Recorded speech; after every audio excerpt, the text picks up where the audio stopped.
Avez-vous déjà ressenti ce frisson glacial qui parcourt votre échine lorsque vous contemplez l'inévitable? Ce moment où votre dernier souffle quittera votre corps et où votre âme s'élèvera vers l'inconnu? Nous y pensons tous, dans le silence de nos nuits, quand les distractions du monde s'évanouissent et que nous nous retrouvons face à la vérité ultime de notre existence, la mort. Ce passage mystérieux qui nous attend tous, sans exception. Mais que se passe-t-il ensuite? Que devient notre âme dans les premiers instants qui suivent ce départ terrestre? Et plus encore, comment se déroule cette première année au-delà du voile, cette année décisive dont peu osent parler? Aujourd'hui, je vais partager avec vous des révélations bouleversantes, transmises par une sainte dont les visions ont été reconnues par l'Église, Sainte Faustine Kowalska.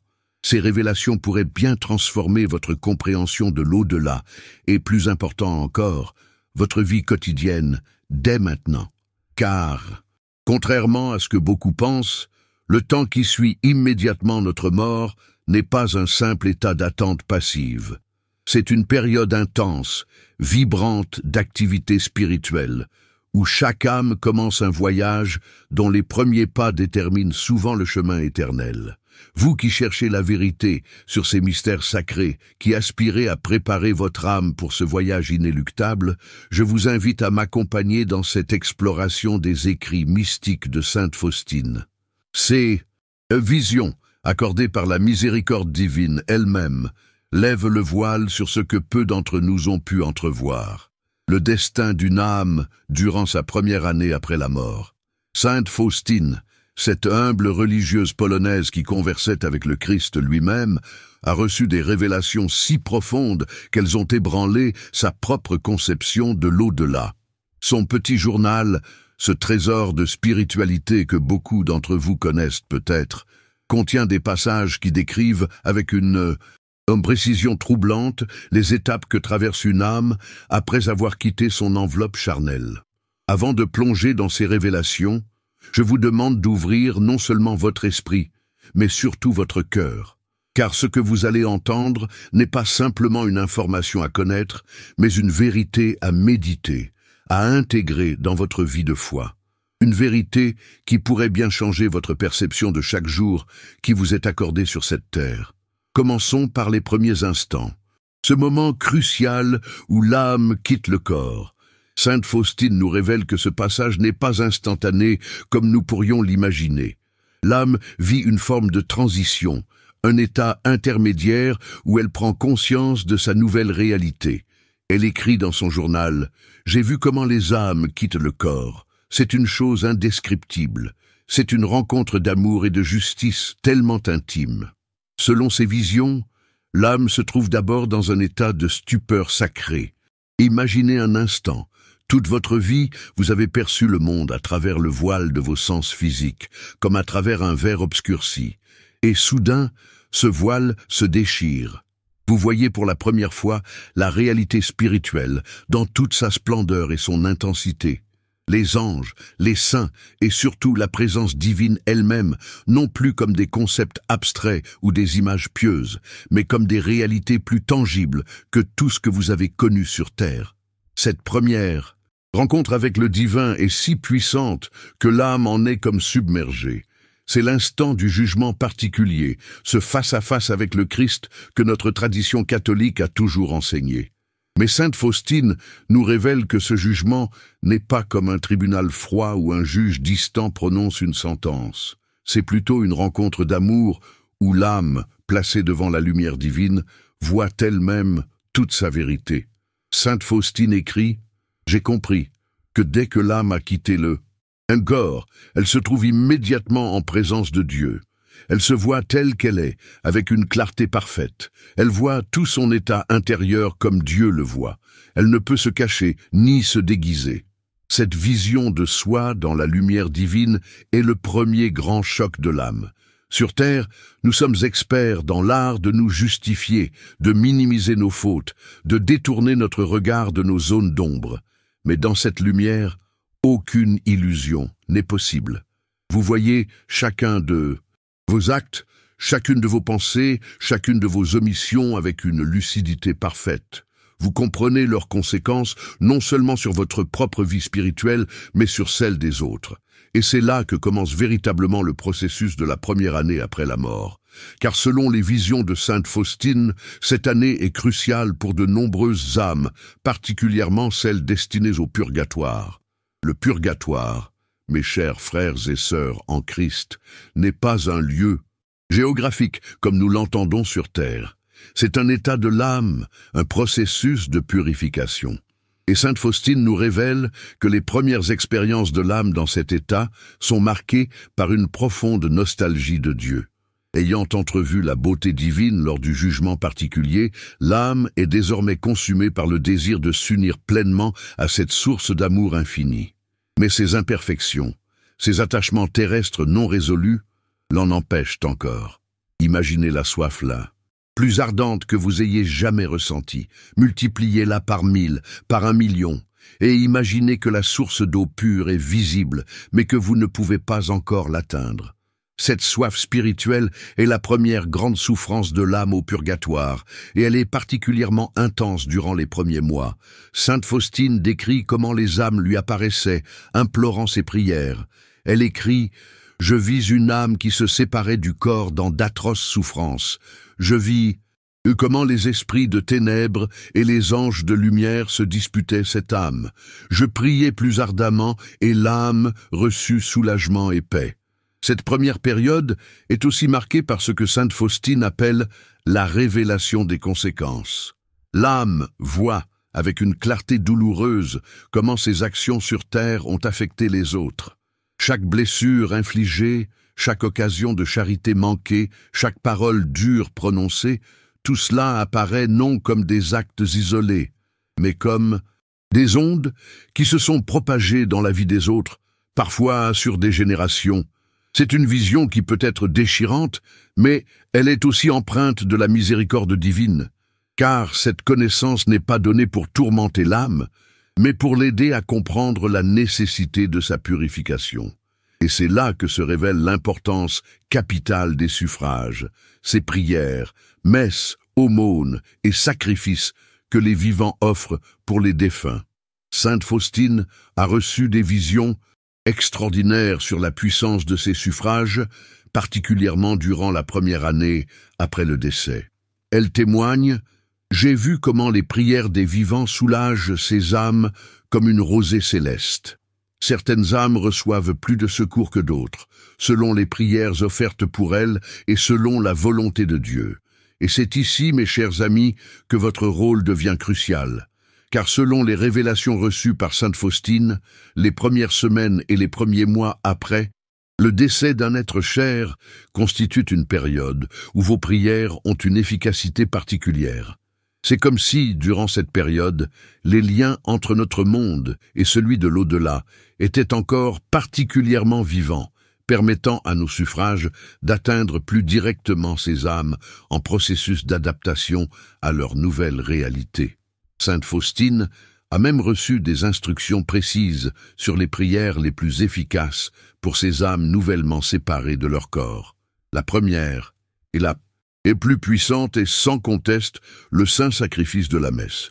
Offrir ou faire offrir des messes pour une âme défunte, particulièrement durant cette première année, est d'une efficacité incomparable.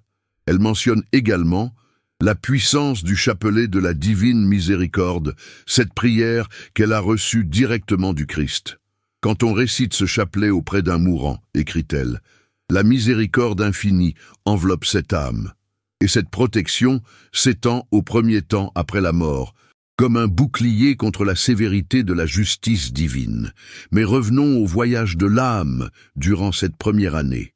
Après les premiers chocs de la séparation et du jugement particulier, Sainte Faustine nous révèle que l'âme entre dans une phase qu'elle appelle l'apprentissage de l'amour véritable.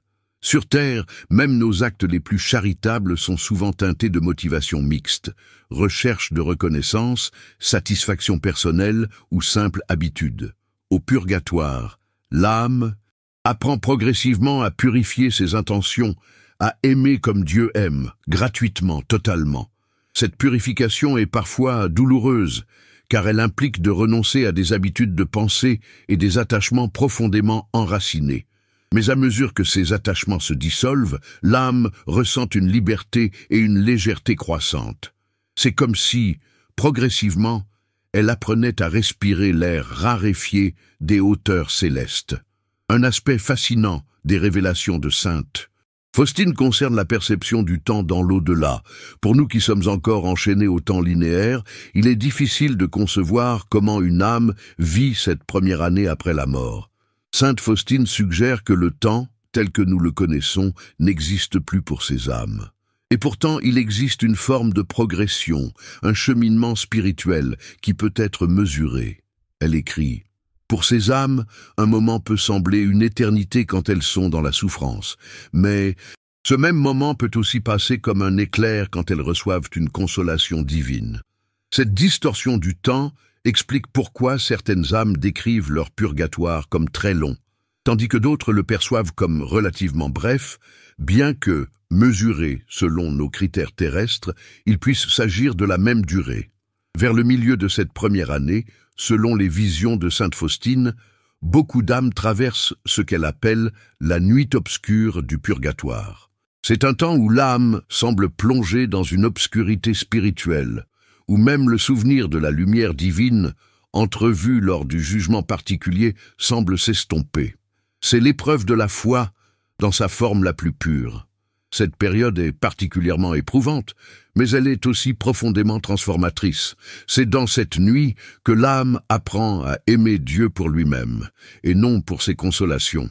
C'est dans cette obscurité qu'elle découvre la vraie nature de l'espérance.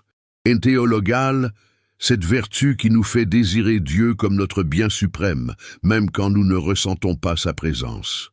Sainte Faustine a été témoin de la transformation progressive des âmes durant cette période. Elle décrit comment certaines, qui au début étaient tournées vers elles-mêmes, préoccupées par leurs propres souffrances, commencent progressivement à s'ouvrir aux autres. Elles apprennent à prier pour les âmes qui souffrent davantage, à se réjouir quand une autre âme est libérée et admise à la vision béatifique. C'est un apprentissage de la communion des saints dans sa forme la plus pure. Et c'est un reflet de ce qui nous attend tous, cette capacité à sortir de nous-mêmes pour entrer dans la joie universelle du royaume de Dieu. Mais toutes les âmes ne vivent pas cette première année de la même manière. Sainte Faustine a reçu des visions concernant différentes catégories d'âmes et leur expérience après la mort. Certaines, particulièrement celles qui ont vécu dans une grande intimité avec Dieu durant leur vie terrestre, traversent cette période avec une relative rapidité. Leur purgatoire est intense mais bref, comme un feu ardent qui consume rapidement les dernières impuretés avant de les laisser libres d'entrer dans la lumière divine. D'autres, particulièrement celles qui se sont attachées aux biens terrestres ou qui ont vécu dans une certaine tiédeur spirituelle, connaissent un processus plus long. Leur purgatoire est comme un feu lent qui transforme progressivement la pierre en cristal, nécessitant plus de temps mais conduisant au même résultat final. La capacité de voir Dieu face à face. Sainte Faustine mentionne aussi le cas particulier des âmes des prêtres et des religieux. Elle écrit « J'ai vu des prêtres au purgatoire, et la flamme qui les brûlait était différente de celle qui tourmentait les autres âmes. Pour ceux qui ont reçu plus de grâce, qui ont eu une connaissance plus intime des mystères divins, la purification est plus exigeante. C'est l'application du principe évangélique. À qui l'on a beaucoup donné, on demandera beaucoup. Mais il y a aussi une catégorie d'âmes pour lesquelles cette première année est particulièrement cruciale. Celles qui ont vécu à la frontière entre le bien et le mal, celles qui ont été sauvées comme à travers le feu, selon l'expression de saint Paul. Pour ces âmes, la miséricorde divine a prévalu au moment du jugement particulier, mais leur purification est particulièrement intense. C'est pour ces âmes que vos prières, vos sacrifices, vos offrandes de messe sont les plus nécessaires. Car sans ces suffrages, leur cheminement serait beaucoup plus long et douloureux. Sainte Faustine a vu comment un seul Ave Maria, récité avec ferveur, peut apporter un soulagement momentané à une âme en souffrance. Elle a vu comment une messe offerte peut accélérer considérablement le processus de purification. Et c'est là, mes chers frères et sœurs, que réside notre responsabilité chrétienne. Car nous formons avec ces âmes une seule Église, un seul corps du Christ. Leur souffrance est la nôtre, et notre prière est leur consolation. Cette communion des saints dont nous parlons dans notre credo n'est pas une simple formule théologique abstraite. C'est une réalité vivante, palpable dans le monde spirituel. À mesure que la première année s'écoule, Sainte Faustine nous révèle que les âmes du purgatoire connaissent une transformation progressive. Elles deviennent de plus en plus sensibles. La présence divine, de plus en plus capable de recevoir la lumière céleste. C'est comme si leurs yeux spirituels s'habituaient progressivement à la luminosité divine, comme nos yeux physiques s'adaptent progressivement quand nous passons de l'obscurité à la lumière vive. Pour certaines âmes, cette première année se conclut par leur entrée au paradis. Sainte Faustine a été témoin de ces moments de libération, de ces instants où une âme, enfin purifiée, s'élève vers la vision béatifique. Elle décrit cela comme un moment d'une beauté indescriptible, où l'âme est comme absorbée dans la lumière divine, dans une extase d'amour qui dépasse toute compréhension humaine. Elle écrit « J'ai vu une âme quitter le purgatoire. Une joie indescriptible a rempli mon cœur. En un instant, cette âme s'est élevée de l'obscurité à la lumière, comme une étoile brillante, comme un éclair. Je compris alors que rien ne peut égaler le bonheur de voir Dieu face à face. Pour d'autres âmes, la première année n'est que le début d'un processus plus long. Mais même pour celle-ci, cette première période est fondamentale, car elle établit les bases de toute leur purification ultérieure. C'est durant cette période que l'âme développe ce que sainte Faustine appelle la soif de Dieu, ce désir ardent qui devient le moteur de toute sa transformation. L'un des aspects les plus consolants des révélations de sainte Faustine concerne la présence de Marie, notre Mère céleste, auprès des âmes durant cette première année. Elle a vu comment la Sainte Vierge visite régulièrement les âmes du purgatoire, particulièrement durant les grandes fêtes mariales, apportant rafraîchissement et consolation. Sainte Faustine témoigne « J'ai vu la Mère de Dieu visiter les âmes au purgatoire. Les âmes l'appellent « étoile de la mer ». Elle leur apporte soulagement. Je voudrais voler à travers le monde entier et parler de la miséricorde de Dieu aux âmes. Cette présence maternelle est particulièrement importante. Durant les premiers temps après la mort, quand l'âme est encore désorientée par sa nouvelle réalité. La tendresse de Marie aide ces âmes à s'adapter, à accepter leur état, à embrasser avec amour le processus de purification qui les conduira finalement à la vision béatifique. Mais revenons à vous qui m'écoutez maintenant. Que pouvez-vous retirer de ces révélations sur la première année après la mort? Comment cela peut-il transformer votre vie quotidienne, votre pratique de la foi? Tout d'abord, ces visions nous rappellent l'importance capitale de notre préparation à la mort, non pas dans un esprit de crainte morbide, mais dans une perspective de foi éclairée. Chaque confession sincère, chaque communion reçue avec ferveur, chaque acte de charité accompli avec amour, tout cela prépare notre âme pour ce passage crucial. Sainte Faustine insiste particulièrement sur l'importance de la dévotion à la divine miséricorde comme préparation à la mort.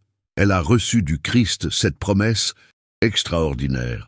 Celui qui récitera ce chapelet ne périra pas à l'heure de la mort. Même le pécheur le plus endurci, s'il récite ce chapelet une seule fois, obtiendra la grâce de ma miséricorde infinie. Cette promesse ne concerne pas seulement l'instant de la mort, mais aussi ce qui suit immédiatement cette première année si cruciale dont nous parlons. La miséricorde implorée durant la vie terrestre se déverse abondamment sur l'âme durant cette période de transition. Ensuite, ces révélations nous rappellent notre devoir envers les défunts. Trop souvent, après les funérailles, nous retournons à nos occupations quotidiennes, oubliant progressivement de prier pour l'âme qui vient de commencer son voyage dans l'au-delà. Or, c'est précisément durant cette première année que nos prières sont les plus nécessaires. Sainte Faustine suggère quelques pratiques concrètes pour aider ces âmes, faire célébrer des messes pour elles, particulièrement durant le premier mois après le décès. Réciter le chapelet de la divine miséricorde à leur intention. Offrir nos souffrances quotidiennes, nos petits sacrifices pour leur soulagement. Pratiquer des œuvres de miséricorde en leur nom, car la charité couvre une multitude de péchés, non seulement les nôtres, mais aussi ceux des âmes pour lesquelles nous l'offrons. Il existe aussi des prières traditionnelles spécifiquement destinées aux âmes du purgatoire, comme le fameux Requiem Aeternam. Donnez-leur, Seigneur, le repos éternel, et que la lumière perpétuelle brille sur eux, que par la miséricorde de Dieu, ils reposent en paix. Ces prières, récitées avec foi et amour, sont comme des gouttes de rosée rafraîchissantes pour les âmes en purification. Mais les révélations de Sainte Faustine nous enseignent également quelque chose de fondamental sur la nature même de la vie chrétienne. Le purgatoire, tel qu'elle l'a contemplé, n'est pas tant une punition qu'une purification nécessaire, un processus d'achèvement de ce qui a été commencé sur terre, mais n'a pas été pleinement réalisé, notre transformation à l'image du Christ. En ce sens, notre vie terrestre et cette première année après la mort s'inscrivent dans un même continuum spirituel. Ce que nous commençons ici par nos efforts de conversion, par notre lutte contre le péché, par notre ouverture à la grâce, trouve son achèvement dans l'au-delà. C'est une pensée à la fois exigeante et consolante. Exigeante, car elle nous rappelle que chaque choix que nous faisons ici-bas a des conséquences éternelles. Consolante, car elle nous assure que nos efforts imparfaits ne sont pas vains. Ils seront portés à leur perfection par la grâce divine, même si cela implique le passage purificateur du purgatoire. Sainte Faustine a également reçu des révélations sur un aspect souvent négligé de cette première année après la mort. La possibilité pour ces âmes d'intercéder pour nous. Contrairement à une idée répandue, les âmes du purgatoire ne sont pas totalement impuissantes. Bien qu'elles ne puissent plus mériter pour elles-mêmes, elles peuvent prier pour nous qui sommes encore en chemin. Elle écrit « J'ai compris que ces âmes prient ardemment pour nous, bien plus que nous ne prions pour elles. Elles voient avec clarté combien nous avons besoin de leurs prières. » Il existe donc une forme de réciprocité spirituelle. Nous prions pour leur soulagement, et elles prient pour notre persévérance. C'est encore une manifestation de cette communion des saints qui unit tous les membres du corps mystique du Christ. À mesure que nous approchons de la fin de cette méditation sur la première année après la mort, je voudrais partager avec vous l'une des visions les plus consolantes reçues par Sainte Faustine. Elle concerne le jour de la commémoration des fidèles défunts, le 2 novembre. Ce jour-là, elle a vu une multitude d'âmes quitter temporairement le purgatoire pour assister aux messes célébrées à leur intention sur terre. Elle décrit leur joie, leur reconnaissance, la façon dont elles entouraient les autels pendant le saint sacrifice. Et elle a compris que, ce jour-là, de nombreuses âmes ayant terminé leur première année de purification étaient définitivement libérées et admises à la vision béatifique. Cette vision nous rappelle la puissance incomparable de l'Eucharistie, ce mystère où le ciel et la terre se rejoignent, où les vivants et les morts sont unis dans le corps et le sang du Christ. Chaque messe est véritablement une célébration de toute l'Église, militante, souffrante et triomphante. Mes chers frères et sœurs, que devons-nous retenir de ces révélations troublantes et pourtant si pleines d'espérance sur la première année après la mort? Tout d'abord, que la miséricorde divine ne s'arrête pas au seuil de la mort. Elle accompagne l'âme tout au long de son cheminement vers la plénitude de la vie en Dieu. Ensuite, que notre vie présente est une préparation à ce passage. Chaque acte d'amour, chaque geste de pardon, chaque moment de prière sincère nous façonne pour l'éternité. Comme l'écrit Sainte Faustine, toute l'éternité sera trop courte pour remercier Dieu de sa miséricorde infinie. Enfin, que nous avons une responsabilité envers ceux qui nous ont précédés. Nos prières, nos sacrifices, les messes que nous faisons célébrer pour eux ne sont pas de simples traditions pieuses. elles sont d'une efficacité réelle dans le monde spirituel. Elles peuvent véritablement transformer l'expérience de ces âmes durant leur première année, après la mort et au-delà. Je vous invite donc à renouveler votre dévotion aux âmes du purgatoire. Peut-être pourriez-vous adopter la pratique de faire célébrer une messe le jour anniversaire du décès de vos proches ou de réciter chaque jour le chapelet de la divine miséricorde à leur intention, ou encore d'offrir vos souffrances quotidiennes en union avec celles du Christ pour leur soulagement. Ces pratiques, loin d'être de simples exercices de piété, sont des actes de charité authentiques. Car l'amour véritable s'étend au-delà des frontières de la mort. Et un jour, quand viendra votre tour de franchir ce seuil mystérieux, ces âmes que vous aurez aidées seront là pour vous accueillir, pour vous guider dans votre propre voyage vers la lumière divine. Sainte Faustine l'affirme, « J'ai vu la joie des âmes libérées du purgatoire. Leur gratitude envers ceux qui ont prié pour elles est immense, elle ne les oublie jamais. Ne laissons pas passer un seul jour sans nous souvenir de ceux qui traversent cette première année après leur décès. Car en vérité, ce que nous faisons pour eux aujourd'hui, d'autres le feront pour nous demain. Et rappelez-vous toujours cette promesse du Christ à Sainte Faustine, une promesse qui concerne non seulement notre mort, mais aussi ce qui la suit immédiatement.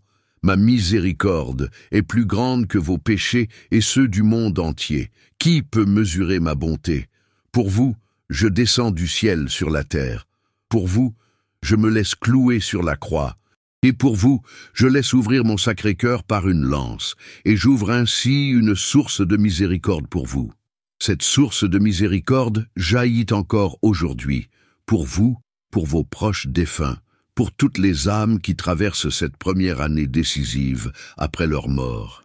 Approchez-vous de cette source avec confiance, puisez-y abondamment pour vous-même et pour ces âmes qui attendent votre secours. Et souvenez-vous que dans la communion des saints, toute prière, tout acte d'amour résonne à travers l'éternité. Rien n'est perdu, rien n'est oublié. Tout est recueilli dans le cœur de Dieu, ce cœur qui bat d'un amour infini pour chacun de ses enfants, qu'ils soient encore sur terre ou déjà dans l'au-delà.